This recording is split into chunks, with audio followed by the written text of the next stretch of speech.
Oi, eu sou Carlos Henrique Abud e hoje eu queria falar sobre o tempo. Eu sempre digo durante os vídeos dos exercícios de escrita criativa que as limitações são grandes aliadas da criatividade. E é por isso que eu gosto de estabelecer algumas regras, alguns parâmetros, né, enquanto eu desenvolvo as histórias por lá. Eu ainda quero fazer um vídeo me aprofundando mais nesse assunto, mas hoje eu queria falar sobre essa limitação importante para o autor, que é o tempo, né? Tirando um ou outro privilegiado, a gente nunca tem o tempo que gostaria para escrever no nosso dia a dia. E também existe a limitação de tempo que vem dos prazos, né? Sim, chega um ponto na sua vida de autor que você vai ter data certa para começar a entregar suas coisas.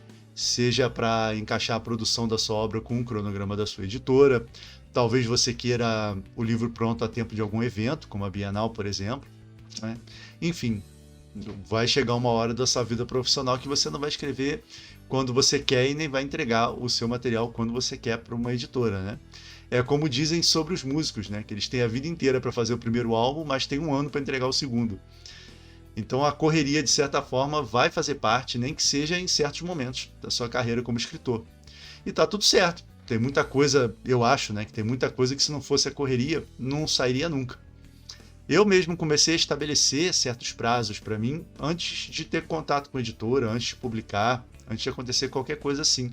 Porque eu acabei entendendo que se o meu objetivo era que a escrita fosse mais que um passatempo, um hobby para mim, eu deveria tratá-la com a seriedade devida. Porque é muito fácil para alguém que ainda não trabalha como escritor deixar para depois, né? Não é como se você tivesse um patrão te cobrando ou como se você fosse ser descontado no dia que você não escreveu. Então a tendência é a gente ir fazendo quando dá, né, quando quer. E aí nessa tá cheio de gente que está escrevendo um livro há 5 anos, 10 anos, sendo que o negócio não anda. Quando eu me dei conta disso, eu passei a fazer um cronograma mesmo, levar a sério, estabelecer prazos para fazer isso ou aquilo e me cobrar para fazer, né? E é claro que isso vai depender também do momento que eu estou vivendo, né? Não adianta eu estabelecer um prazo que não é realista e acabar me frustrando. Mas a questão é que mesmo um cronograma espaçado, que se adapte à sua rotina, que vai levar muito tempo para ser cumprido, ainda é melhor do que cronograma nenhum, né? Você pode resolver se dar 3 meses para planejar, 2 meses para pesquisar, um ano inteiro para fazer o primeiro tratamento, 6 meses para o segundo, não sei, né? O que for, se adaptar aos compromissos que você já tem, né? Você pode, inclusive, subdividir as tarefas em tarefas menores, como fazer o primeiro ato até o dia tal, né? E por aí vai. Ah, mas aí nesse ritmo eu vou levar 2 anos e meio para terminar. Se tudo der certo, vai, né? E se é isso que cabe na sua rotina, é o que tem que ser, né? Mas o importante é que você vai ter uma previsão para terminar. E mais importante que fazer o cronograma, como eu tinha falado, é cumprir, né? Tem que usar parte da sua criatividade ali para imaginar que tem mesmo aquele patrão malvadão que vai acabar com você se você furar os prazos, né? O Robert Howard, o criador do Conan, ele imaginava que o próprio Conan estava parado atrás da cadeira dele segurando um machado, obrigando ele a escrever. E era o que dava certo para ele, era a imagem que ele fazia na cabeça dele e meio que servia de motivação para ele trabalhar. E aí, claro, tem gente que pensa, né? Eu não gosto dessa história de prazo porque não se pode apressar a arte, porque pode acabar não ficando tão bom, né? Esses são os discípulos do James Cameron, do George Martin, né? O próprio Tolkien levou muito tempo para escrever O Senhor dos Anéis e passava anos sem avançar a história. E quem sou eu para dizer que essas pessoas estão erradas, né? Mas a questão é que aí a gente está falando do George Martin, do James Cameron, do Tolkien, né? Para mim, para você, eu acho, né? Meros mortais, a história é outra.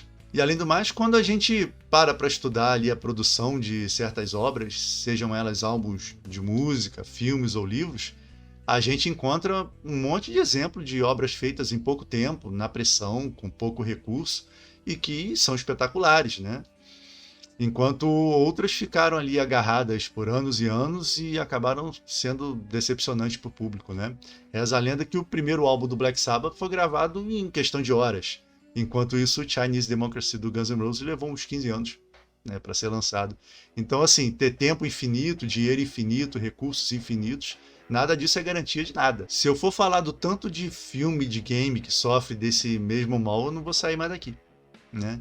Então, assim, se você sente falta de tempo na sua rotina, ou se a sua vida é muito cheia, ou se você nem sempre está com a disposição, né, para escrever, eu digo que a melhor maneira de ganhar tempo é se habituar a escrever mesmo quando as condições não são as melhores.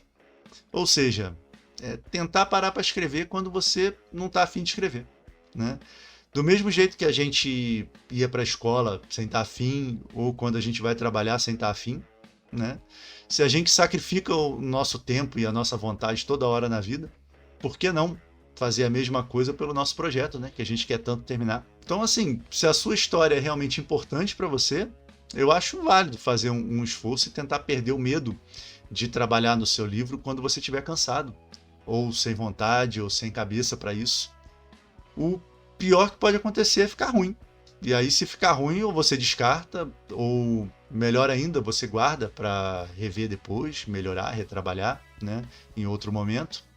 Mas, assim, a minha experiência, pelo menos, já me mostrou que uma coisa não tem muito a ver com a outra, né? Tem dias que eu acordo bem disposto, animado, reservo o dia inteiro para escrever, passo um chá, sento para trabalhar no escritório e acabo não rendendo como eu esperava que eu ia render. Em contrapartida, acontece muito de eu chegar do trabalho cansado no fim do dia, sentar no sofá, abrir o tablet de qualquer maneira e pensar assim, vou dar uma olhada nisso aqui rapidinho, uns 10 minutinhos, depois eu vou dormir. E aí, de repente, é nessa hora que eu resolvo um problema na história, ou que eu escrevo um trecho muito bom, né?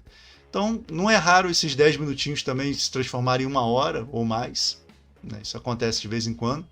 E eu posso dizer mesmo que o meu livro novo, por exemplo, que já está pronto e que tem mais de 120 mil palavras, simplesmente esse livro não existiria sem esses vários e vários momentos em que eu resolvi dedicar esses 10 minutinhos para ele no fim do dia. Então, eu penso que a história é a soma de todos esses momentos. Os dias que você rende bastante, os dias que você vai no sacrifício, né?